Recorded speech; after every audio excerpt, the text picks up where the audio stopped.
If cyber war games sounds like your idea of fun, then you're listening to the right video. Welcome to another episode of A Little Privacy, Please. I'm Jenny Holmes. I'm here with my co-host, Jason Kravitz. Together, we lead Nixon Peabody's cybersecurity and privacy team. Today, we're speaking with Sarah Gosler, the global head of cyber threat simulation and the engineering chief of staff at BNY Mellon. Sarah manages BNY Mellon's Office of the CIO and is responsible for cyber attack simulation training. Sarah, welcome. It's good to have you. Great to be here. Let's just start with an easy one. What are cyber war games, and how do they differ from traditional data security training? War games are exercises that actually originated by the military to teach strategy, understanding of optionality, and measuring impacts. Today, in the case of BNY Mellon, war games are used as interactive and experiential training exercises, which means that the people that are playing them, they're active and immersed in a training experience, and it allows for the players and the people like us, the facilitators, to discover organic insights that help to ensure that we're prepared as much as we possibly can be in the event of an issue. And when you think about it, because they're immersive in nature, and if you're familiar with kind of the concept of the choose your own adventure, it means that they have varying outcomes, and so that no game will ever be played the same, which is exactly the point and what we want coming out of them. The games themselves are really detailed. There's extensive planning because we need to make sure that we get it right. But they're also designed and created in a safe to fail environment, which means it's permissive training that allows us to practice response. Because in the event of a real incident, it's definitely not a safe to fail. We need to be prepared. And it helps us to explore really what works, what doesn't work. And, in our opinion, it's a huge tool that's enhancing response to the complex and certainly evolving cyber landscape. What categories of employees or what types of employees do you recommend typically that should be participating in these types of exercises, and how do these games benefit them? War games are for the entire employee population. It's what type of game that will figure out how to target it.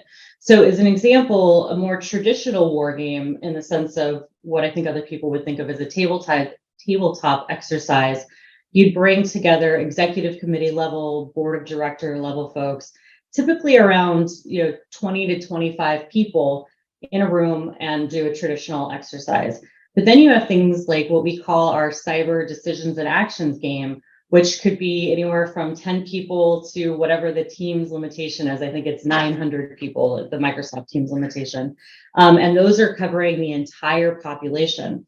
And so to your point, it's really important that you're starting from not only the top down, but also all the way to the bottom and across the entire population. From our perspective, employees are our first line of defense when it comes to preventing a cyber incident. And so when you think about those cyber decisions and actions and that type of training, we make a really big effort to ensure that our entire population goes through them so that we're prepared. This sounds like quite the undertaking. How often are you running these exercises, and how many employees would participate in a given session? It sounds like it varies. Interesting fact, I'm kind of back to my comment on the military. We've built out in the last 6 months the war game team. We've brought on former military and law enforcement facilitators to come in and help us scale. And again, because these methods have been proven out for hundreds of years with military folks, we're on track to cover more than 100 games in 2023 and cover about 5,000 people across the organization. As I mentioned, depending on the type of game, if it's a smaller tabletop exercise, it's anywhere from 20 to 25. And if it's the cyber decisions and actions game, it could be upwards of 900. So, Sarah, how do you measure the effectiveness of these war games? Have you noticed any meaningful changes in the attention given to data security as a result of these games within the organization I'm speaking of? In cyber, we take the stance of it's not an if, it's a when. And especially as a globally significant financial institution, we're often, I'll just say, a focal point for the attacker community.